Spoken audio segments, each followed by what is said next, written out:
எல்லாருக்கும் வணக்கம். நேற்று நாகை மாவட்டத்தில் விஜய் மீட்டிங் போட்டிருந்தாரு. நான் அதை பற்றிலாம் எதுவும் பேச வரல. நான் டிவியை பார்த்துட்டு இருந்தேன். ஆனால் அவரை பார்த்தோன்னே எனக்கு ஒரு விஷயம் தோணுச்சு. என்னன்னா, இவ்வளோ கோடி சொத்து இருக்குது, இவ்வளோ புகழ் இருக்குது, இவ்வளோ பணம் இருக்குது, நிறைய இருக்குது. வயசு வேற 50 ஆயிடுச்சு. ஆனால் இதெல்லாம் விட்டுட்டு எதுக்கு இந்த மனுஷன் ரோட்டில் கண்டவன் வாயில் விழுந்துக்கிட்டு எல்லாரும் திட்டுவாங்க. நிறைய பேர் இவரை பிடிக்காதவங்க நிறைய பேர் திட்டுவாங்க. அப்போ என்ன சொல்கிறது, இவ்வளோ டென்ஷன், இவ்வளோ இந்த அரசியல்ன்றது ஒரு சாக்கடை.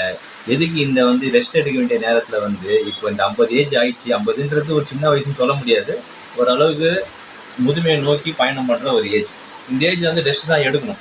ஆனால் சத்தியமாக நான் சொல்கிறேன், அவர் ஏதோ ஒரு மனசில் வச்சுக்கிட்டு தான் வராரு. என்னன்னு கேட்டிங்கன்னா, நிறைய பேர் நீங்கள் பேட்டி எடுத்து நிறைய பேட்டி பார்த்துருக்கேன். யாருன்னு கேட்டிங்கன்னா, இந்த ஷாமா இருக்கட்டும், அவங்க பேர்லாம் மறந்து போச்சு.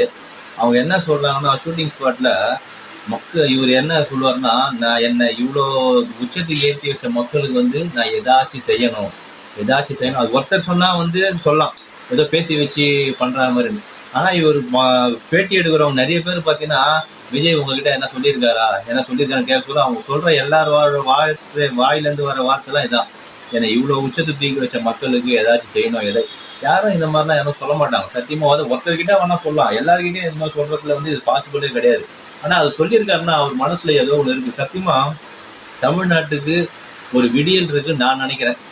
அடுத்த வருஷம் எலெக்ஷன்ல அது மக்கள் தான் முடிவு பண்ணோம். பட் எனக்கு தெரிஞ்சு இவருக்கு ஓட்டு போடலாம். ஏன்னா வேற யாரும் ஆப்ஷனே நம்மளுக்கு கிடையாது.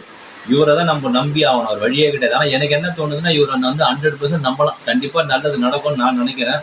தமிழ்நாட்டுக்கு ஒரு விடியல் இல்லை ஒரு விடிவு காலம் வந்துச்சுன்னு அடுத்த வருஷம் வந்துச்சுன்னு நான்